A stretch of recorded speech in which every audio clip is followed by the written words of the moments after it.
Hello friends, welcome to my channel. আজ fish লাভার বাঙালিদের জন্য একটা দারুণ রেসিপি। আজ দেখাবো অল্প তেল দিয়ে মৌরলা মাছের তেল ঝাল রেসিপিটি কিভাবে হেলদি ও টেস্টি করে তোলা যায়। ভোজন রসিক মাছে ভাতে বাঙালি এই রেসিপিটি গরম ভাতের সাথে পেলে যেন আর কিছুই চায় না। দেখতে ছোট হলেও এই মাছগুলির নিউট্রিয়েন্ট ভ্যালু ভীষণ বেশি। খুব বেশি পরিমাণে প্রোটিন থাকে এই মাছে, যেমন প্রায় 14.6% প্রোটিন। এছাড়াও মিনারেলস, ভিটামিনস, ক্যালসিয়াম, ম্যাগনেসিয়াম এবং আয়রন খুব বেশি পরিমাণে থাকে এই মৌরলা মাছ। বাংলাদেশে এই মাছগুলিকে অনেকে চেলা মাছ বা ঢেলা মাছও বলে থাকে। আসুন তবে হেসেলে যাওয়া যাক। বাজার থেকে আসার পরে প্রথমেই মাছগুলো যেভাবে পেট টিপে পিঠ বের করানো হয় সেইভাবে কেটে ধুয়ে পরিষ্কার করে নুন হলুদ মাখিয়ে নিয়েছি। এরপর রান্নার জন্য যে উপকরণগুলো লাগবে, যেমন পেঁয়াজ, টমেটো, লঙ্কা, এগুলো আমি কেটে নিয়েছি এবং রসুনটা থেতো করে নিয়েছি। আর নিয়েছি অল্প একটু সর্ষে বাটা, খুব অল্প পরিমাণে সর্ষে বাটাটা আমি নিয়েছি। ফোড়নের জন্য নিয়েছি কালো জিরে এবং শুকনো লঙ্কা। প্রথমেই মাছগুলো আমরা খুব ভালো করে ভেজে নেব। খুব বেশি কড়া করে ভাজবো না, কিন্তু হালকা ভেজে নেব। যে কোনো মাছ ভাজার ক্ষেত্রে আপনারা জানেন যে প্রথমে কড়াইটা খুব গরম করতে হয় এবং কড়াইটা ভালো করে গরম হলে তারপরে তেল দিয়ে, তেলটাও খুব ভালোভাবে গরম হতে হবে, তবেই যে কোনো মাছ খুব ভালো করে ভাজা যায়। না হলে কড়াই বা তেল যদি ঠিকঠাকভাবে গরম না হয়, মাছগুলো ভাজার সময় দেখবেন মাছগুলো লেগে লেগে যাবে এবং ঠিকভাবে উল্টাতে পারবেন না, ভেঙে যাবে মাছগুলো।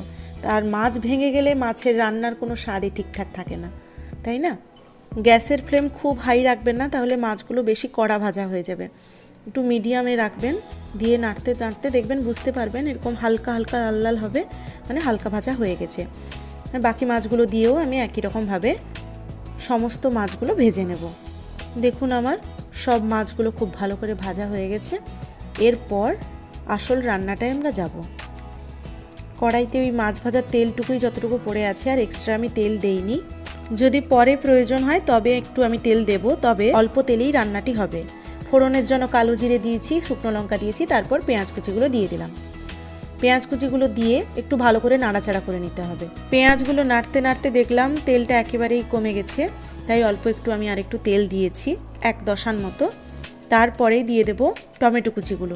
পেঁয়াজগুলো যখন একটু নরম নরম হয়ে আসবে নাড়তে নাড়তে, তারপরেই টমেটো কুচিগুলো দিয়ে দেবেন। পেঁয়াজটা কিন্তু খুব বেশি ভাজা হবে না। তারপরে দুটো চিড়ে রাখা লঙ্কা এবং থেতো করা রসুন কুচিগুলো আমি দিয়ে দিলাম। এরপর সবগুলো একটু ভালো করে নেড়ে চেড়ে নেব। 1-2 মিনিট ধরে মিডিয়াম আঁচে আমি একটু ভালো করে নাড়াচাড়া করে নেব, টমেটোগুলো যাতে একটু নরম নরম হয়ে আসে। তারপর আমি পরিমাণ মতো দিয়ে দিচ্ছি লবণ। এরপরে দিলাম হলুদ। হলুদটা খুব বেশি পরিমাণে দেব না। তারপরে দিলাম 1 চিমটে লঙ্কা গুঁড়ো, আর দিলাম 1 চিমটে ধনে জিরে গুঁড়ো। দিয়ে দিলাম অল্প 1 চিমটে মিট মশলা। এই মিট মশলাটি অল্প একটু পরিমাণে কিছু কিছু রান্নায় ব্যবহার করলেই স্বাদটা জাস্ট অসাধারণ হয়। তারপরে দিয়ে দিলাম ওই সর্ষে বাটাটা। অল্প একটু সর্ষে বাটা আমি ইউজ করেছি এই রান্নাটিতে। এই রান্নার পদটিতে কিন্তু সমস্ত মশলা খুব অল্প পরিমাণে ব্যবহৃত হয়, তাই এই রান্নাটি যেমন সুস্বাদু হয় তেমনি স্বাস্থ্যকরও বটে। সমস্ত মশলা দিয়ে একটু ভালো করে 2-4 মিনিট ধরে একটু ভালো করে কষে নিতে হবে। তারপর ভালো করে কষা হয়ে গেলে তারপরে আমি দিয়ে দিলাম জল। পরিমাণ মতো জল দেবেন। খুব বেশি পরিমাণে জল কিন্তু এই রান্নাটিতে ব্যবহার করা হবে না, কারণ মাখা মাখা ঝাল ঝাল হবে। পরিমাণ মতো জল অ্যাড করার পরেও 2-4 মিনিট ধরে একটু ভালো করে পুরো গ্রেভিটা ফুটতে দিতে হবে, কারণ ভালো করে না ফোটালে মশলার কাঁচা গন্ধ ছাড়তে পারে, তাতে রান্নাটি ঠিকঠাকভাবে সম্পন্ন হবে না এবং সেক্ষেত্রে সুস্বাদুও হবে না। ভালো করে গ্রেভিটা ফুটে গেলে তারপরে আমি দিয়ে দেবো ভেজে রাখা মাছগুলো। সমস্ত মাছগুলো আমি ওই গ্রেভিটাতে দিয়ে দিলাম।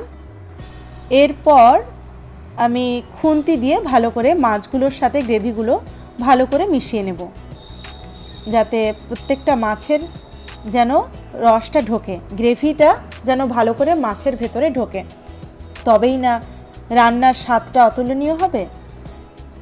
এরপর মাছগুলো সব গ্রেভির সাথে মিশে গেছে।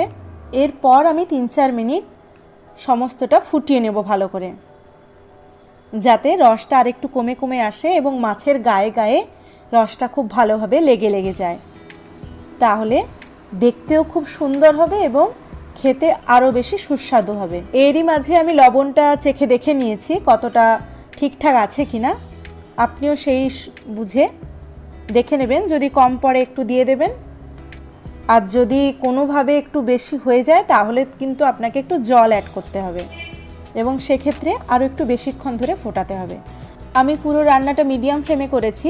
মাছটা খুব ভালো করে ফুটে গিয়ে গ্রেভিটা কমে এসে মাছের গায়ে গায়ে লেগে গেলেই আমি গ্যাসটা অফ করে নিয়েছি। দেখুন আমাদের রেডি হয়ে গেছে মৌরলা মাছের তেল ঝাল। দেখতেও যেমন অপূর্ব হয়েছে, স্বাদেও কিন্তু দারুণ টেস্টি হয়েছে। তাহলে আপনিও বানিয়ে ফেলুন মৌরলা মাছের এই পদটি। আমার আজকের এই পদটি আপনাদের কেমন লাগলো অবশ্যই কমেন্ট বক্সে কমেন্ট করে জানাবেন, তাহলে আমি আরও বেশি অনুপ্রাণিত হব নতুন নতুন আরও অনেক রেসিপি আনার জন্য।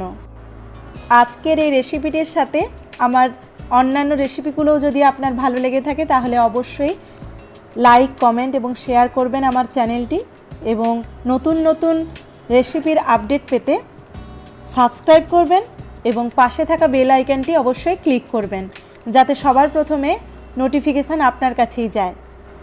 আর আপনার যদি অন্য কোনো রেসিপির রিকোয়েস্ট থেকে থাকে তাহলে আপনি আমাকে সেটাও অবশ্যই কমেন্ট বক্সে কমেন্ট করে জানাতে পারেন, তাতে আমি চেষ্টা করব আপনার রিকোয়েস্টে সেই রেসিপিটা কখনো আপনাদের দেখানোর জন্য। আর হ্যাঁ, আরও একটা কথা, আমার পরিবারে সকলের সুস্বাস্থ্যের কথা ভেবে আমি এই মাছটি অল্প তেলে রান্না করেছি। এই মৌরলা মাছের তেল ঝাল পদটি আপনি আরও একটু স্বাদ বাড়ানোর জন্য বা আরও একটু আকর্ষণীয় করে তোলার জন্য রান্নাটি করার শেষে কড়াইতেই একটু কাঁচা সর্ষের তেল ওপরে ছড়িয়ে দেবেন, তাহলে স্বাদটা আরও বেশি খুলবে।